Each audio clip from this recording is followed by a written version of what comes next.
we kind of joke, but it's true. A lot of fabricators don't make great business people. Yeah. Sure. And vice versa. A lot of good business people don't make great fabricators, yeah. right? 100%. Who knew I would make it this far? They hated, they never believe me. Yeah, I would never drop the ball. I know I make it look easy. Yeah, Mayweather with the defense. I don't care what a critic got to say. I got them picking up the pieces. And we're back. Episode 4? Yeah. Going on? And I still have no idea what the intro song is actually saying. It's really hard, though. It sounds good, right? It does. It makes my head want to bob a little bit. It's tough, Like, exactly. It's tough as a way to do it. He's Well, all intimidated now. He's like, oh, shit. Yeah, Serious. that was gangster. I didn't know I was in the studio with thugs. Well, we got special guest today, my boy Adam Gunn. Welcome, dude. Yeah, welcome. Thank you. Thanks for having me. I appreciate it. Thanks for coming, dude. Adam, you've been around this industry a long time. Yeah, it's been a while, man. You know, like really just right out of high school, kind of. You know, I wasn't raised with any like automotive anything. Yeah. Just like a super fan. Would go to car shows and stuff all the time, and you know, we didn't have the real luxury of like internet and Google searching and stuff back then growing it's so up. different. Right? You had to go in real life. Yeah, exactly. And so just, you know, learning about cars and motorcycles and stuff. My dad was, he was always big into motorcycles, Honda motorcycles back in the day. Nice. And so we always had some sort of motorcycle in our garage at any one point in time. But beyond that, it was just kind of just a passion that I had. One of my good friends growing up, he's like 5 years older than I am. So he graduated much earlier than I did. And when I graduated high school, I cruised by his house. I had old cars. My first car was a 62 Ranchero. Oh, It had like a 302 in it. It was lowered. Did you have a camper shell on it too? No. Okay. So this was like the small Ranchero, like the real crackerjack Yeah. Dude, that's awesome. box, right? Yeah. But it was super loud, super cool chick magnet, right? And so I knew he was a Ford guy, and so I cruised over his house just randomly, and I saw this object of metal in his driveway, and I was like, "What in the hell is this thing?" And he's like, "Oh, I'm building a race truck," and I was like, "I gotta do something. Like this is awesome." How do I get you know? in? Yeah. So I was just like, "Hey man, like can I work on your car with you?" And like yeah, come on over every Can Tuesday. we be friends? Yeah, exactly. He's like, every Tuesday and Thursday we drink beer and work on this truck. Dude, solid. And so I'm like 18, 19 years old, and I was like, well, I'll bring my tools, right? So it was just kind of history from there. I just became engrossed with wanting to learn about racing and how I could evolve my skill and that sort of thing. And like, I know I didn't want to make a profession out of it, but I definitely want to make a serious hobby out of it, you know? Yeah. And so at that time, just renting on truck and going to races and stuff. Yeah. And I heard about the Fab School. The Fab School's new right around that time. And I was like, dude, like I want to weld now, you know? So I went to Fab School and learned how to fabricate and stuff. And still then, like, you know, there's this big misconception that like fabricators are just going to make millions of dollars, and there's only so far there's only so far you can go with two hands, you know. Yeah. And we kind of joke, but it's true. A lot of fabricators don't make great business people. Yeah. Sure. And vice versa. A lot of good business people don't make great fabricators, right? 100%. So true. And so trying to find that balance, I knew that going to Fab School was more of a door opener than it was a career path. Yeah, exactly. And so Troy Johnson was super cool with me, and he really opened a lot of doors, and he saw my bigger vision at that point, and really just kind of evolved after, you know, one thing after another. And at what age did you go to Fab School? Oh, dude, I was so. Let me back up a little bit. played semi-pro tennis out of all things. Yeah, I yeah. had no idea. You know, looking at you, it makes sense. Like, this guy could probably smack the shit out of a tennis ball. Well, yeah, that's kind of a long story in itself, right? Yeah. So me back up a couple years in high school, I had a lot of scholarship opportunities Wow. to go play pretty much anywhere I wanted to go. And you went to the Fab School. Yeah. Yeah, exactly, right? No. They have a great tennis team. No, so, I mean, I could have went to like Stanford, Pepperdine. Wow, dude. Yeah, Arizona State, pretty much anywhere I wanted to go. Yeah. And I had the grades to do it. I just needed like an 880 on my SAT score or better. Yeah. And so me being the guy that I am, I didn't want to just get in through sports. I wanted to get in academically as well, Yeah. and make sure I could pass all these classes without struggling Yeah. my way through. So I waited all the way to the last point of my senior year to take my SATs, just so I was fully prepared, and I was mentally there, Yeah, you know. just planning it out, Yeah, planning ahead, just exactly. having a good plan. And Yeah, and I didn't want to do anything that I wasn't worthy of, really. And me being a stubborn 17, 18-year-old, that's just where I was. And so, long story short, I'm dyslexic, and so I really struggled in the reading comprehension part, and I knew that was going to be my weakest point. But math, I knew I was going to be strong. Yeah. And so the first section was math. I was stoked. There's like 200 questions, and you're told that if you don't know the answer, you skip the question rather than marking the wrong answer. Because if you mark a wrong answer, you -2. If you skip it, you -1. Oh, wow. Okay. And so I only didn't know like 3 or 4 on the whole 200 questions. And so I get down to the end, and the instructor says, time. And I'm like, oh, time, cool. I've got my last question done, but I got like 4 answer bubbles left. I'm like, what the hell? Oh, dude, I didn't skip the answer bubble. So all my answers were all shifted. No way. Yeah. So then you literally just bombed it. Yeah, 100%. What? Yeah, and so I raised my hand. I was like, hey, I messed up. She's like, well, there's no more time. Oh, my And the God. next section was reading comprehension. And so I knew I had to just ace the math, No way. which I knew all of them except for like, 4 of them, yeah. just a small handful. And so I just raised my hand and said, hey, can I leave? She said, yeah, you're not going to get any points though, but you can go. So I walked out. What? Yeah. Wow, man. And That's all your senior year, so you get no opportunities to take it. yeah, that was it. And so That's crazy. yeah, so I got a that's 0 nuts score. because like reading and stuff too. I mean, I feel like I'm dyslexic too. I'm reading, the first paragraph, and I'm 2 pages through, still trying to figure out the first paragraph. Yeah. And I do it all the time. that's why we were talking earlier. We love podcasts. I think I'd rather just listen to it. 100%. I Take it can in. hear it more, and even still when I'm listening to stuff, I got to like reverse it back just Yeah. to kind of Like, wait, to what get did I it miss in. back then? Yeah. Maybe I'm just slow. I don't know, but Well, a lot has to do with your vision too, right? Like I don't know if you have eye problems, that kind of Yeah, stuff. for sure. I've been wearing glasses since I was 3. Oh, wow. And had my first eye surgery when I was 3.5, 4. Oh, dude. Yeah, and so that like messes with your tracking and all that kind of Yeah, stuff. absolutely, And I went to tutoring all the time, and like really like tried hard to make sure that I was on par with all the rest of the kids and stuff and whatever. But so I threw all those scholarship opportunities out the window. So now my being God. 17, I mean, like it's such a pivotal age, and Yeah. such an Yeah. age where, I mean, you can really make or break someone's kind of future of what's going on. I mean, I'm sure that had to stick with you 100%. forever. I mean, how did that change you? I mean, or how did you learn from that? Because we all learn from our mistakes, right? And Yeah. obviously, you've done a lot of things since then.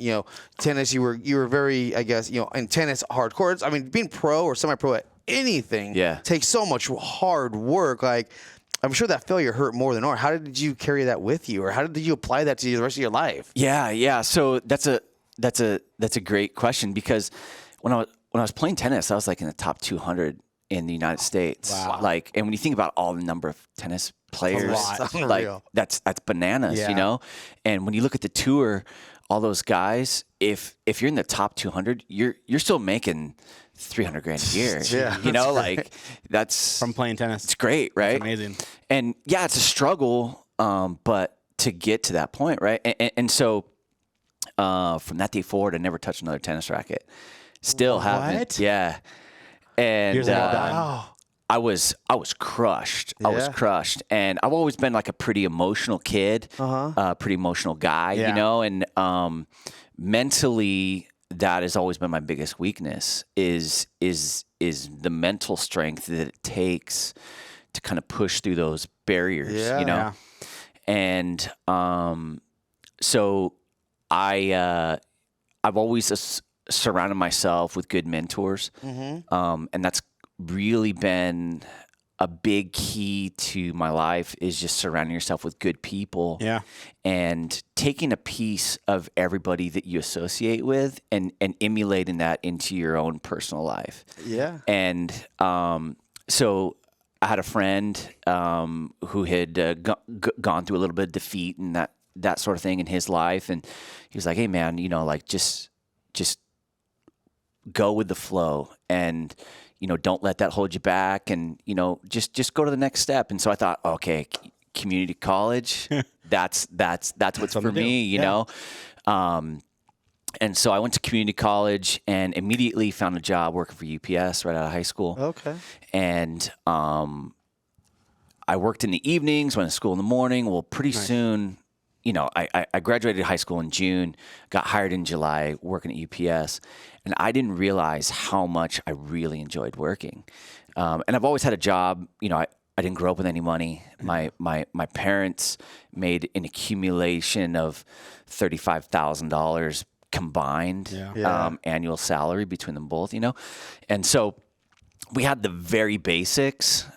Hand-me-downs were a big thing, you know, like we didn't have a lot, you know? So if I wanted it, I had to go work for it. And I started working when I was like 13 in the summers and all that kind of stuff. But I really, really enjoyed making money, and I really enjoyed working. Yeah. And quickly, work was a higher priority than school. And I would just go up to my professors and be like, "Hey, man, I already know the curriculum. I know the work. Can I just take my final?" And they would look at me like kind of crazy and like, "No, you don't understand. Like, I'm not here because I want to be here. I'm here because I have to be here, you know?" And so they would let me take my finals and all that kind of stuff. And okay, just, you know, show up the last day of school kind of thing. Yeah. And then pretty soon, I just stopped going to school because I was working, you know, 10, 12, 14, 16 hours a day and just loving it, you know. And really, that was just kind of my passion for working and kind of building through that. You know, I've always been into creating a business or creating something that I can just dream of that is kind of at the power of my own hands, right? It's kind of like being a fabricator. So I'm going to guess right now, because I have no idea what you do for work or business or how you got into this. I mean, are you a fabricator right now, or are you a business owner? Yeah. So I mean, I'm like, I hear these heartaches and the Like, girl. I'm holy like, dude, crap. please tell me you made it and did something awesome. yeah, you know, honestly, I've had a lot of great opportunities in my life, and currently I build medical equipment.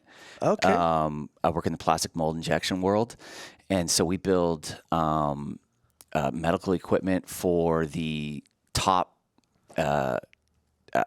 OEMs in the world. You know, from ocular implants to stents and all plastic components that really save people's lives.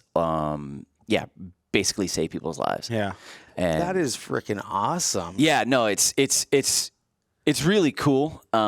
It's an industry I never thought I would get into. Mm-hmm.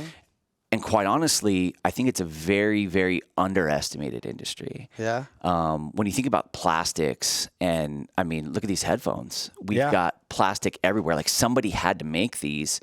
and these have to pass 100% quality control inspection without any kind of defects. Because when you think about it, you have an IV in your arm. Like there can't be any no, there's no room for error. Yeah, you can have anything like that. Yeah, exactly.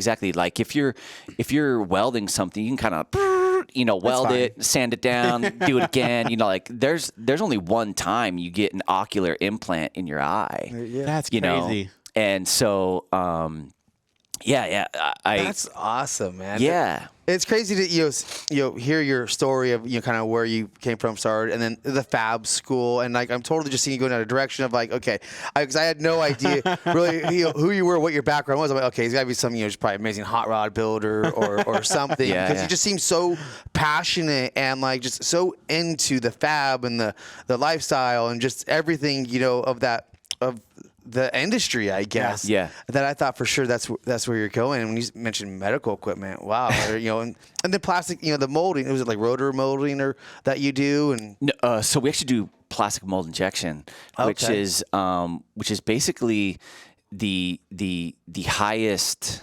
level of plastic manufacturing in the world. Medical device is higher than aerospace and all these different, the tool and die makers that we work with. A mold that's a 12 by 12 mold, it costs you $500,000-$600,000. And it'll pump out 6 million parts, 10 million parts without a problem before you got to rebuild that thing. Wow. I guess, we pay for it right there. Yeah, exactly. I mean, they're not using those types of molds, to do our intakes on our trucks and stuff. Not at all. And that's the crazy part is, leaving fab school, some of those doors that Troy had opened for me, allowed me to start a nonprofit organization called Fast Aid. I don't think they're still around. I remember Fast Aid. I mean, I think we would see the stickers. I mean, everywhere. So Patrick Daly and myself started that. Oh, cool. And really, that came from a pre-run, and we were on a pre-run for Vegas to Reno, and a bike went down in front of us. Oh wow! And long story short, it was Chris Blaze. And they're like, hey, we're going to have some donations going around, this and that. And, I was like, dude, I was 23 years old, And I thought, dude, I don't have thousands of dollars. Like what is my $100 really going to do, And I saw guys like the Herps and Team Ford giving $50,000, Wow. And I thought that was really admirable, but there just wasn't an avenue that those guys could go to give more, right? Yeah. Or there wasn't an avenue for that rider to go and ask for help, right? And so what I wanted to do was create that community. Where people could go and give tax-deductible donations, and I really wanted to do things right and get 501c3 and all that good stuff. And business. So, exactly. And so that's exactly what we did, and that was in 2009. Okay.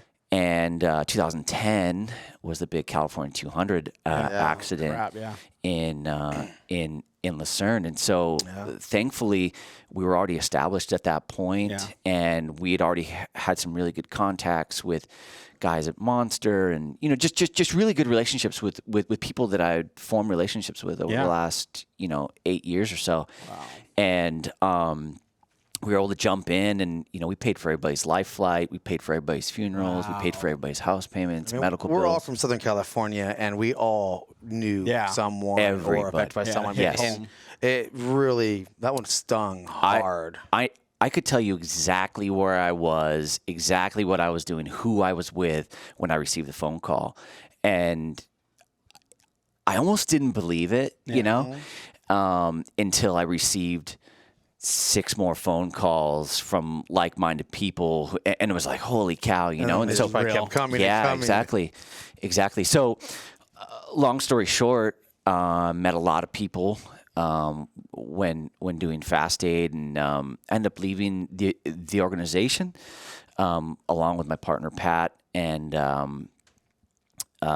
just when you have a nonprofit organization that's ran by a board, it's very difficult to make sure that your vision is put forth every step of the way. I purposefully did not ever take a paycheck, did not ever take a reimbursement for anything. That's not why you were doing it. That is not why I was doing it. And I actually had it written into the bylaws that, like, I will never take a paycheck, because I wanted to know I wanted people to know that my efforts were genuine. And, I'm just a loyal guy like that, where I want people to know that I'm there for the right reasons. And if there's any doubt in your mind, like, I want to get that out of your mind right now. And there's two things that people could never call me at my funeral. That's a liar and a thief. 100%. And those are the two strongest things that, in my opinion, are the most noteworthy, Absolutely. Yeah. I mean, as a man, you only have your word. Exactly. And your word's only as good as, and that's tied to your name. You only have your name. Yep.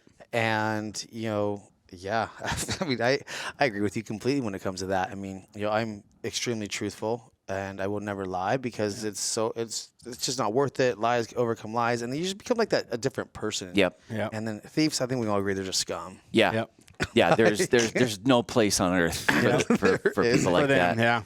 Yeah, and so we had a couple fundraisers and at hotels and movie premieres and those kind of things, and I met a good friend of mine, and we actually ended up going into business after doing some marketing and stuff for him, and I was working for as a freelancer, for a company out of San Diego. And what were you freelancing, like photography and stuff? Writing. Yeah, I was doing a bunch of writing and social media and that kind of stuff. This is like in the heyday of when money was no object for, this is pre-recession. Yeah. Everyone was killing it then. Everybody was killing it, right? Yeah. Like you'd go to Monster and be like, hey, man, we want to do such and such with an athlete. They're like, okay, how does double what your quote sound? You're like, yeah, okay. And then can we do it for the, yep, go ahead. Just keep rolling. And, and you're just like, all right, whatever, And so that was really cool. That's actually where I developed my hate for Bryant. And Sweet. It was a hate. No, but Bryant and I are good friends now, and it's super cool, the way it all came full circle. And so anyways, and I'm going to business in the automotive world, in manufacturing, and but more as an operations manager. Partner sort of role, which was really awesome for me. And the person who had mentored me at that point, had been with me for 10, 12 years, and really, really admired his work and what he did and all that sort of thing. And just recently went over to the medical field. It was just time to move on. It was my turn to really step out of my comfort zone and step into a new world. That's awesome, though. I mean, when you've been doing something forever, too, we were talking about this the other day. I've been obviously doing this, since I was at least 13, 14, 15. That's all I've known, and, I've gone through from the beginnings, the heartaches, and through all the way through it. We can sit here and feel like we always want to do something else, but it is so hard to take that step out. Oh, it's incredible. I've got a venture and stuff that I'm working on too, which is kind of, doing that same thing. And, more than just the financial risk and everything, just the mental aspect of taking that next step. And it's hard to convince yourself you're not starting over. Exactly. I'm how old and I'm starting over now. But it's got to be super rewarding, right? It is the best feeling ever. And truthfully, what I take from my experiences in years prior to that, right? Let me give you the example. This is kind of just a small business that I will start, but rubs for barbecue, right? That's something I'm pretty passionate about. Hell yeah!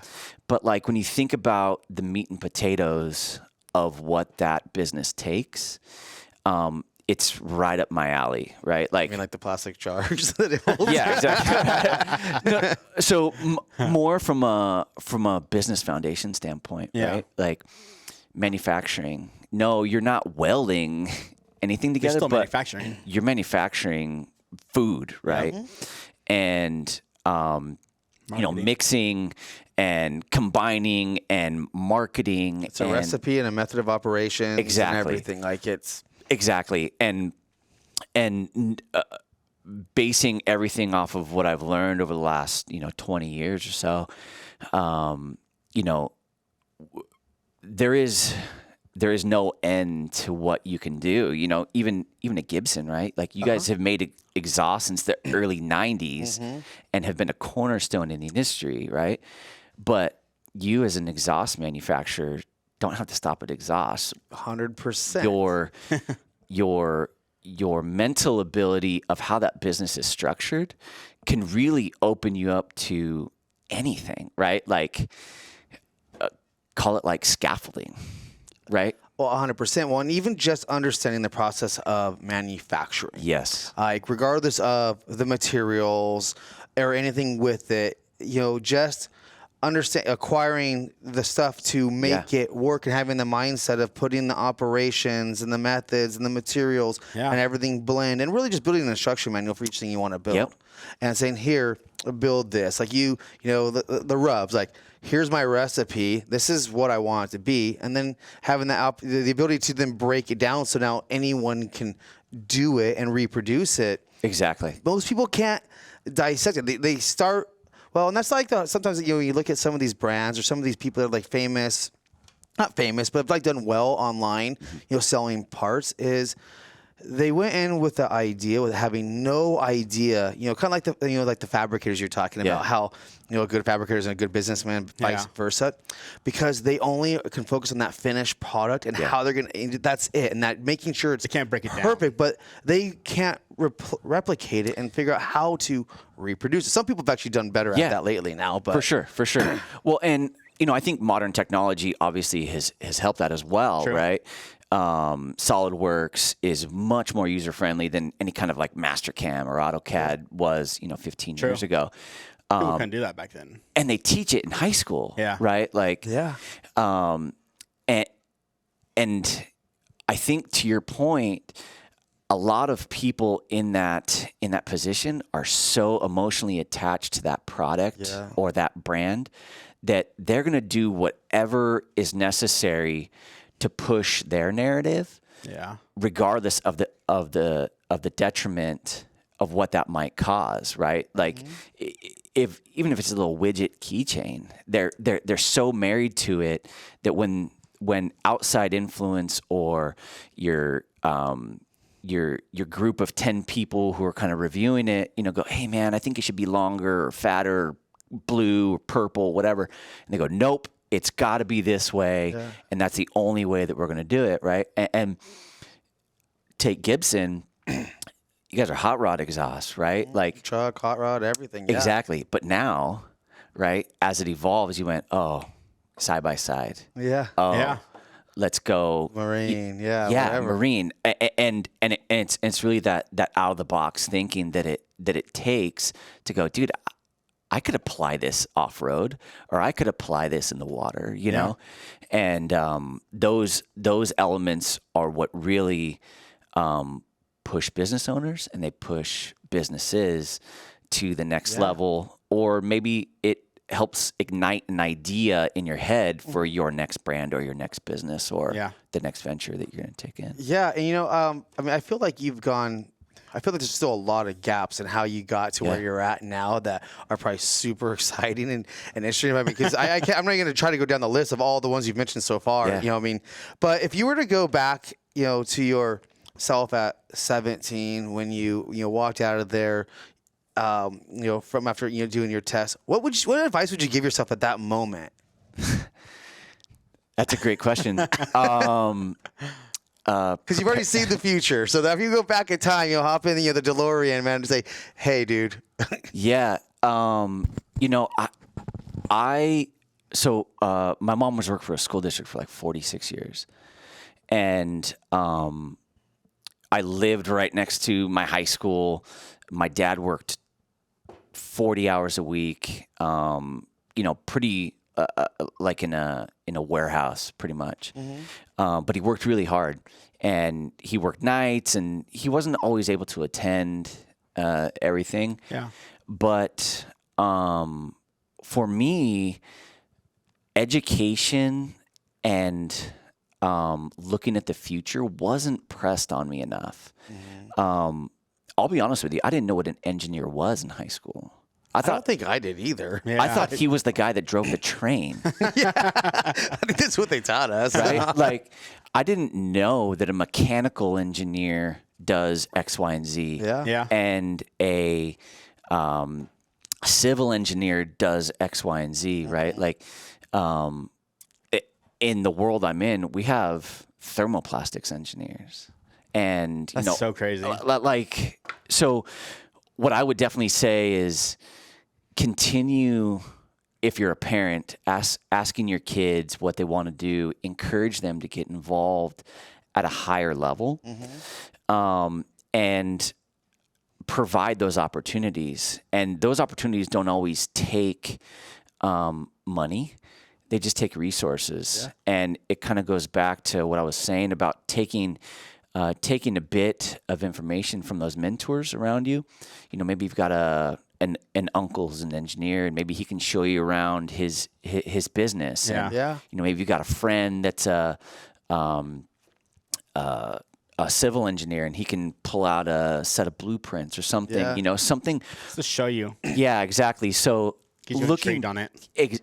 Exactly. Looking back, I would have loved to go to college, to a big university, and just go away and experience college football, and wearing the USC T-shirts. Same. I didn't go to a college like that, and I mean, like my wife did, and she was huge about it, and going through it, and I would be interested in that too, just like being a part of that, like almost something bigger than what you are, but you're a part of it, like just almost like that big family kind of environment. 100%. You would think, I mean, maybe it probably wouldn't be like that for me to go get Hayes and be the one, the frat stuff and all that. But it's just being part of that deal and taking that in. Yeah. And college is very daunting for a lot of people, both financially, and when you come from a small town, the last thing you want to do is go to Alabama and go to college, right? I don't even know what Alabama specializes in, but they've got a great football team, and I think that'd be rad. And I don't care what it is. I would encourage everyone, myself included, at 17, just to go. I had a college professor in community college for the 2.5 semesters I was there, and he taught a class that was history of rock and roll, which is pretty cool. It's cool. Yeah. But he starts you off with jazz music, and you're just bored for the first 3 weeks. Why am I listening to this? Exactly. How is this rock and roll? Exactly. And then you basically get to the grunge rock and all that kind of stuff at the end of the semester. And he said something that always stuck with me. And he said, "You know what? I would encourage everyone to go out there and get a musical instrument and just start playing." And I was like, that is the stupidest thing. Like, why would you ever do that? I mean, I tried that in middle school, and it was the flute or the clarinet, and I sucked at it.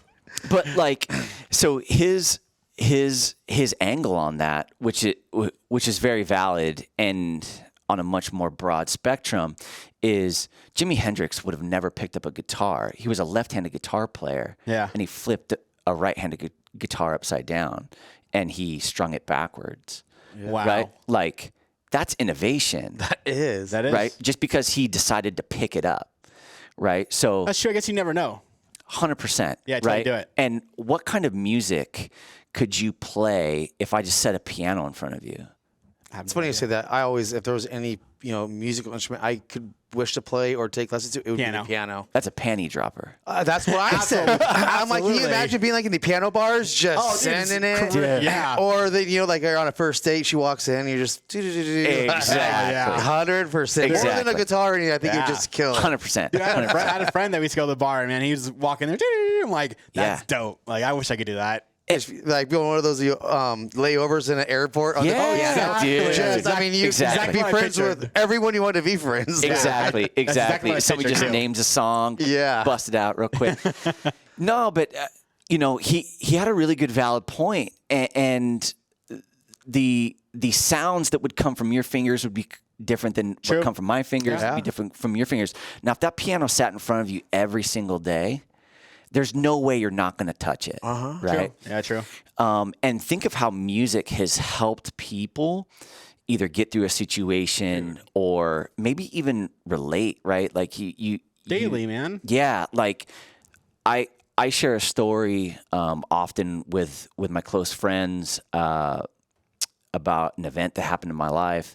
My dad was actually killed in a car accident when I was 25, and it was the day after he retired. Wow. And so for a guy to work his whole life, 35 years to do what, Yeah. And that really took my life in overdrive. And at that point, I didn't know if I was alone and what I should do. And so, I jumped into the role of, well, I'm the man of the household now, and I need to do and provide for my mom and my sister and make sure that my family's okay. And what I didn't know is there's a lot of people out there like that. And music, for a lot of people, has been that avenue to know that you're not alone, dude. Like there's a lot of stardom that comes with pop music or being a hit singer, but there's a lot of heartache and there's a lot of things that can be expressed on a global level that if everybody picked up an instrument or just started singing, like my song would sound different than your song, would sound different than your song. And there's somebody out there who needs to hear my song. True. And so I think that's really important. I think it's amazing how you say that too. Like literally just do it because no one's gonna do whatever it is like you can do it, and you might be the best at it if you but you're never gonna know if you don't try. You don't do it. Yeah. Don't be scared to try things. Don't be scared to push your comfort zones.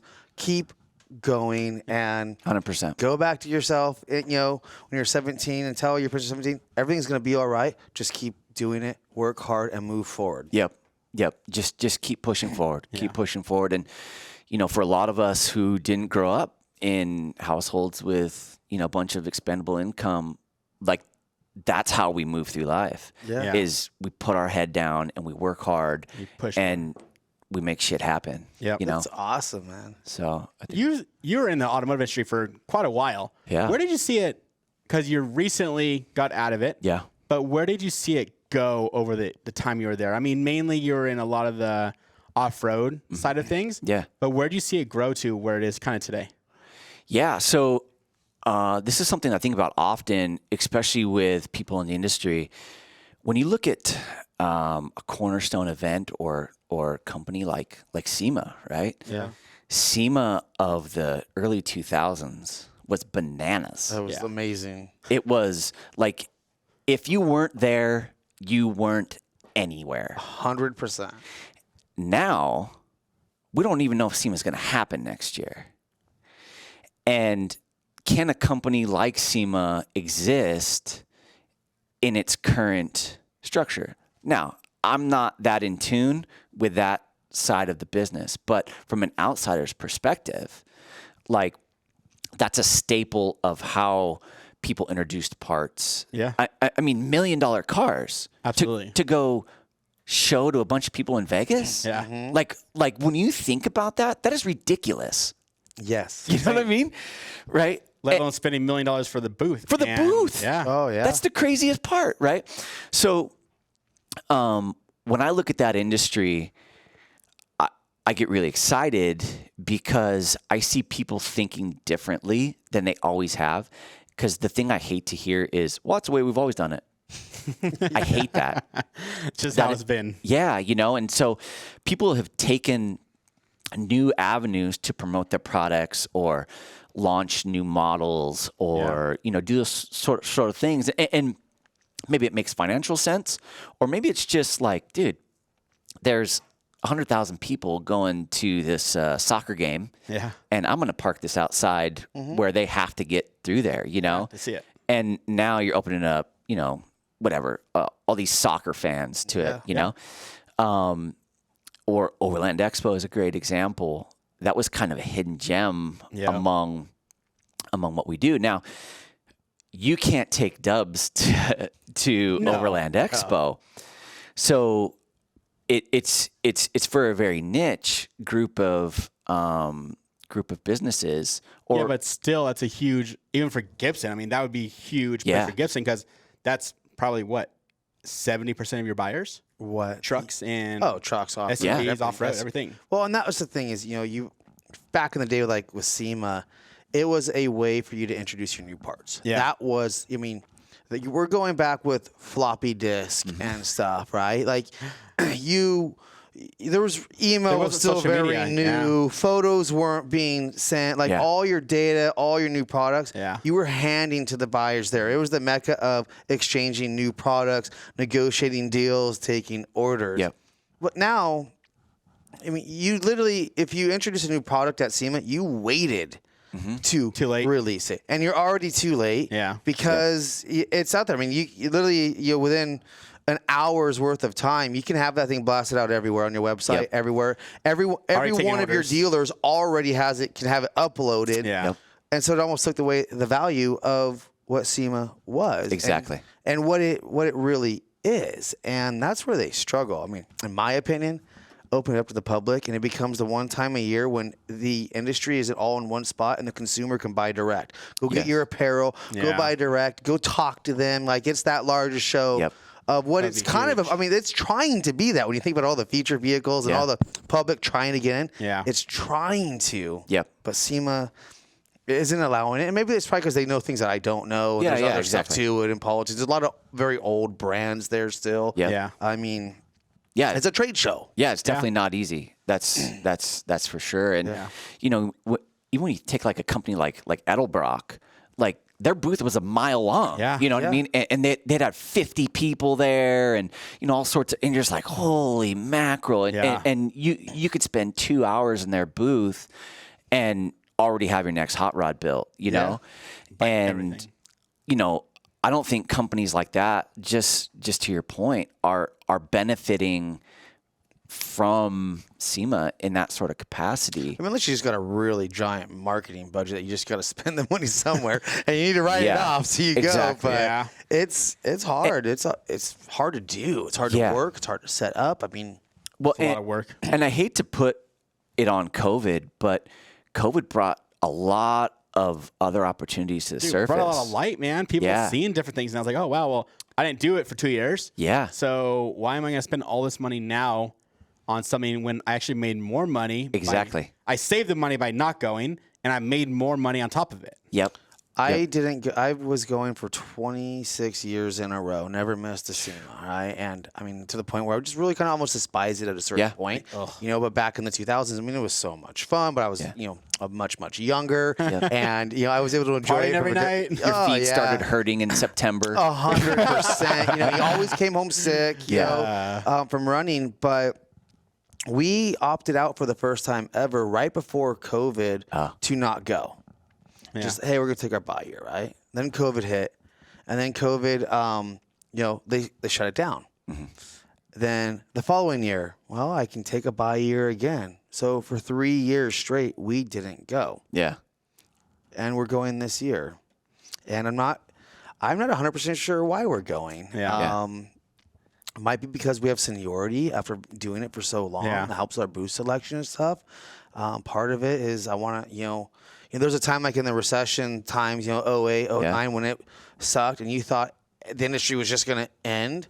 Those times were some of the best Siemens we had because it was condensed, it was smaller, and you had other countries that weren't feeling a recession coming in, and it was that focal point, and you expanded your business so much because of that time. So part of me thinks that maybe there's new opportunities there this time, and it's a different Siemens than I've ever been to. Yeah. And I'm curious to go see what it's about. Might as well go check it out. But it's a large gamble because, I mean, Siemens is not cheap. That's a lot of money. Exactly. You know, and kind of the way that I saw electric vehicles going, right? Like, is there a marketplace for exhausts? I know. In electric vehicles, right? Or let's even call it like a lowering kit, right? Like, are you going to be able to lower a car without like significant computer work and programming into all this different, like, your limitations are just getting narrower, right? And so, as far as the auto industry is concerned, muscle cars and all that kind of stuff will never go away. Never. I mean, I don't think so. No, they'll always be there. I mean, look, somehow Holly and Edelbrock and them are still selling tons and tons of carburetors. And when was the last time they built a carburetor in a new car? Yep. Exactly. Yeah. But I will say it's going to be significantly harder, especially for our generation of entrepreneurs, companies, brands, whatever, to really flip the script to where the future of automobile industry is going. Because we have such a foothold in what we're doing, and we've created our brand or our business in that niche. You know, I mean, maybe Gibson sells. So I've thought about it obviously quite a bit, and that's exactly what I thought about too. You know, like some sort of exhaust looking tip, team up with kicker or something with a speaker thing and a sound system, or just maybe like, you know, making kind of a molded bumper or something with little accents, you know, it gives it that cool look and something that doesn't add a bunch of weight to the wheels, like we were talking to Chance and slow those things down, you know. Or you're saying they're 40%? Yeah, so my neighbor's, he builds Teslas over here. I mean, he drops them, he puts them on bags, like super sick, big wheels, 22s or 20s or whatever. But I was talking to one of the guys that owns one. He was saying he loses 40% of his mileage by doing that because the wheels are so big and heavy, so he's just losing everything. I'm like, dude, that's insane, man. We don't lose 40% of our mileage by putting 35s on our truck. Yeah, that's bananas. You know? Yeah, one of my friends, you know, he always says, like, you know, make it make sense. Yeah. You know, he says that quite a bit. Yeah. And the thing is, Tesla and the electric cars might make sense for some certain people. For certain people. But there's, you know, I mean, I'm sure around us sitting here at the table, it doesn't make sense. For us, I mean, maybe as a toy, but that doesn't make sense either to have that toy. Also doesn't make sense, Well, I mean, do the math, right? It's kind of my whole math with solar panels in your house, right? Yeah. You're going to spend $30,000 to save what? So we got to make the payments on it. Yeah, exactly. You got to make the payments on it. People are like, oh, I don't have an electric bill. It's like, yeah, but you got to build a solar city every month for $250. And your electricity is some months $100 and other months $400. Exactly. So it's like, exactly. Where does it make sense? You know, do the math on a Tesla, right? Yeah. You got $100,000. Are you spending that much in gas going back and forth in a car payment and you know, all that sort of thing? It's like, well, or I could just drive this car. I mean, it feels good when you don't have to go to the gas pump. Yeah, but it feels now good your you're not writing a check bill. to Edison. Now your electric bill is going through the roof. Yeah. You have I'm the same way with the solar at the house too. $800 car payment. Yeah. You know, and it's like, well, this really isn't making any sense. If you're trying to go to Arizona, you still got to stop and exactly, and you still got to pay for those electrical fill up things. I could never do that. I mean, my son and, you know, whenever anyone's driving with me, if I'm going from my here to Havertz, I'm not stopping. No restroom stops, nothing. I'm not stopping. And I'm sure as hell not going to stop to charge my car. Exactly. No. Exactly. We're going to get there in 3.5 hours. I promise you. Every time. That's one tank. That's one. Yeah, exactly. I could get there. I could drive around Havasu all weekend. I got fill up when I come home, but other than that, I'm good. Yep. Yeah. Exactly. Great. You know it. It's like you just know it works. Yep. So you have an amazing story, been through a lot. What is your hobby now? Like, what's your biggest hobby that you enjoy doing? Like, what keeps you working? Because obviously, I mean, you still work hard. What keeps you pushing forward? Honestly, you know, I got 2 kids. making sure that they had all the things that I didn't is really important to me.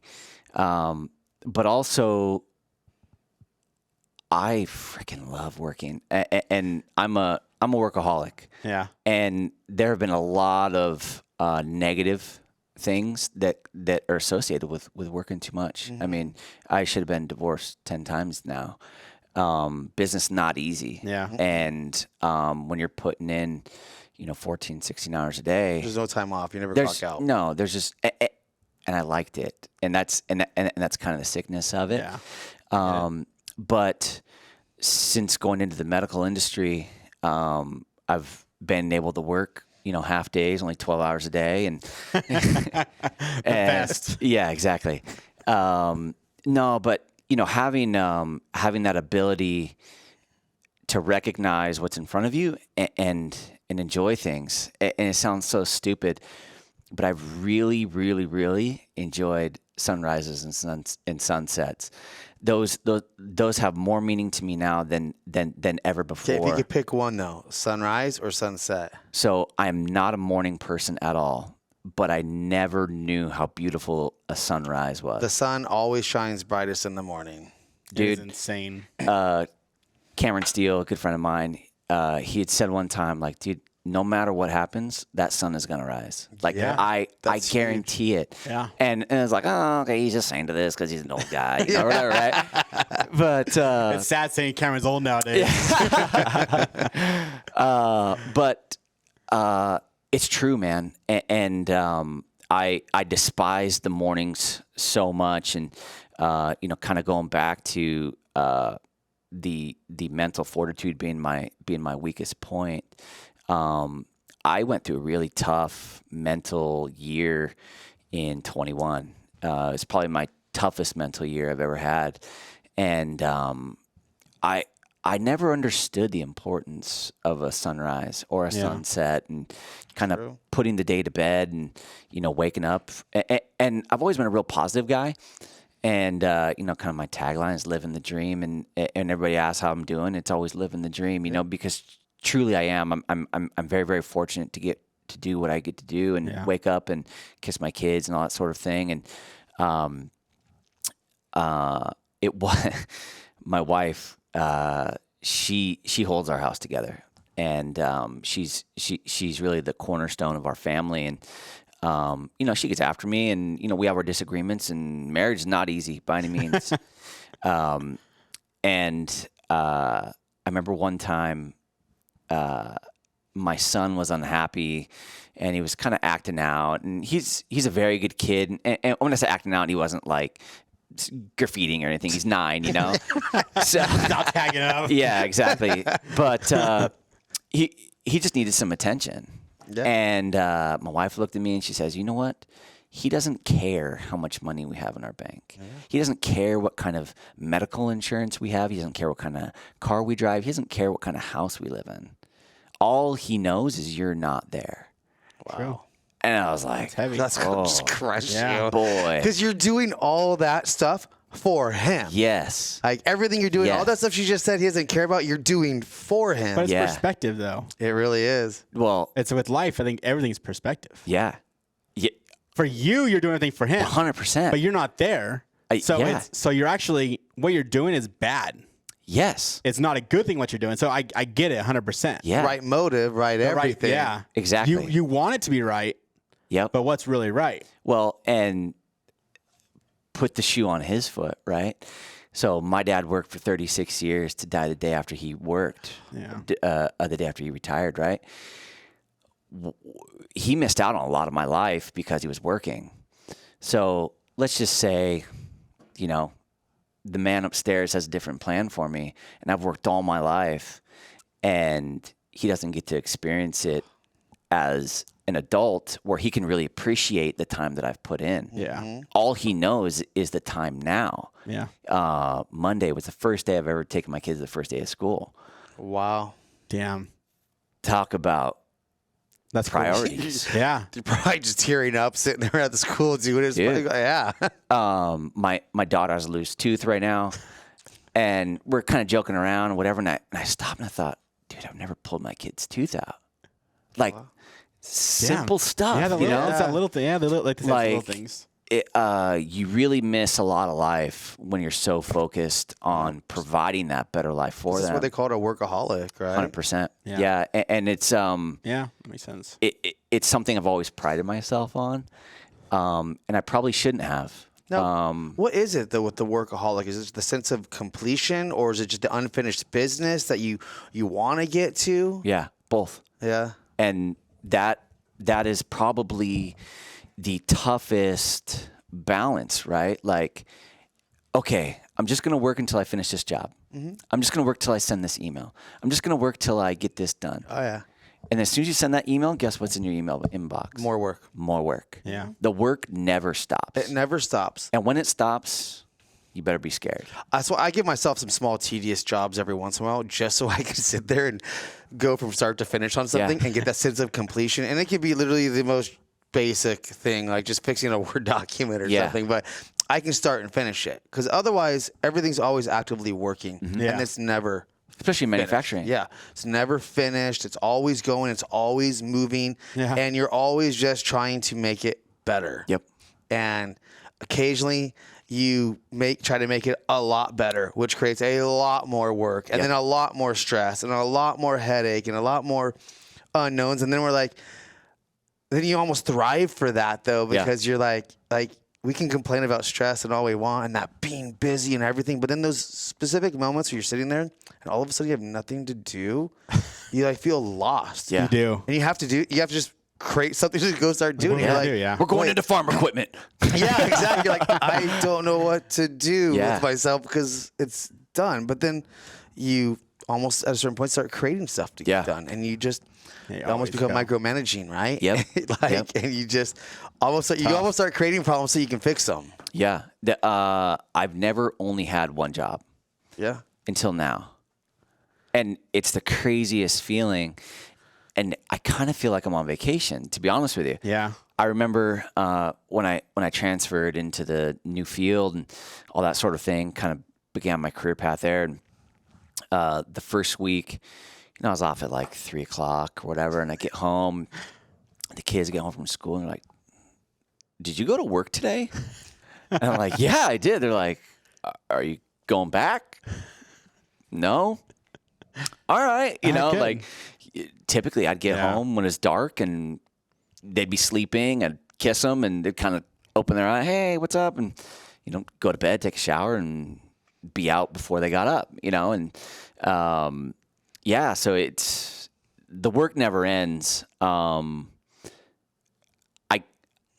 guess like an alcoholic, right? Like, I think alcoholics enjoy being alcoholics. Yeah, I think so. They probably enjoy being alcoholic more than they like not being one. Exactly. Exactly. Yeah. Exactly. Like, it high. I enjoy being a workaholic. More than I enjoy not working. Yeah. Like, you get sick sometimes, and finally your body just says, "Hey, you need to lay in bed." Yes. You're like, you're done. Like, and no matter what you do, they're like, "Okay, I can't go to work." Yeah. And like for a day, you can sit there on your ass trying to deal with this and watch whatever on TV. But then like the following day, it's like, I can't do this. No. Like, maybe it's just ADD or whatever you want to call it. But it's like, I got to take a shower. I got to get up. I got to do something with my life. Yeah. Yep. And then you usually just running hard for 3 more days, and your body says, "Get back in fucking bed." You're still sick, and you're even more sick now. Now you get like pneumonia. You work your body way too much. Yeah. It's always around Christmas. It's always around like the time that you have to relax. Oh, exactly. You're like, and your body's like, "Dude, bro, what are we doing here? Slowing down, What's going on here? It's Christmas Eve, bro. Give me a break." I know. Well, I feel like we can go on and on and on, and I mean, a great story and time that you've got going on. I mean, you have any questions or anything like you want to say? I mean, I don't know. Any advice for us with a podcast? Like what we should do? No, I mean, I'm a big podcast guy. So podcasts like therapy, right? But I think in the podcast world, it's just about just creating that comfortable environment where people can come, sit down, and be just be who they are, and not stopping and pushing through, and that's what we're talking about too. Just going, continuing. Just go, and maybe this one fumbles, or maybe the next one fumbles or stumbles, or maybe you have a controversial guy who's super awkward, and but those are all teaching moments, right? Like this is your musical instrument. Yeah. So learn to play it. You learn to play it and play it well. Yeah, exactly. No, it's great. Figure it out. Great. No, we're stoked, man. We really appreciate you coming on because it's for sure. Your story is incredible. Thank you. And it's cool because like we're talking about, it's like we don't want just that guy that is in the automotive industry, but we want someone that just their story. I mean, everyone's got their story. Yeah. And it's you were in the automotive industry. Now you're just doing something that's even way better, which is massive, And, and you went to fab school. And you went to fab school, man. That is so awesome. We've had a lot of people from the fab school and stuff too. And it's so rad. It's amazing. That's so cool. Well, and that and you came from tennis. Peter's tennis pro. Yeah, that's insane. What a story, man. I had no idea you were a tennis amazing. pro. Dude, I used to be a rock climbing instructor. And, like you've done everything. Yeah. But the cool thing is you've found even something you love even more. Yeah. And you found, I guess, more peace with life. 100%. Because you're able to spend time with your family and it's 100%. Thank you. No, thank you guys. Dude, yeah, that's I really had no idea what I was really kind of walking into or who we were sitting down with and what the story was going to be about. Right? I mean, we're still new. We're still trying to figure it out. Man. It was doing good. But, I mean, holy hell, man. Like, what a crazy story. I'd love to have you back again one time. For sure. Yeah. Let's just hang, man. It's so rad. All about it. Yeah. Cool. A bitch, and I mean, I'm happy that we got to sit down with you because you got an amazing story, man, and wish you nothing but the best of luck moving forward. Thank you. Appreciate it. Some rub. I will buy the rub when it's at Stater Brothers. Yeah. Yes. And exactly pick that shit up. I love it. I know this guy. He'll be our sponsor. I'll have to get rid of the Getty logo and throw the rub out there. Yeah, that'd be cool. I'm down. I'm down. You have my commitment. Make a little commercial with a raining rub. Yes. Yeah. I know a production company that could do that one. So. But can I pay them in rub? Absolutely. I always take a rub. You know what I'm saying? Is that what she said? All right, thanks, guys. We're done. Thanks, guys. Thank you. Have a good night. Whoa. Who knew I would make it this far? They hated, they never believe me. Yeah, I would never drop the ball. I know I make it look easy. Yeah, Mayweather with the defense. I don't care what a critic got to say. I got them picking up the pieces.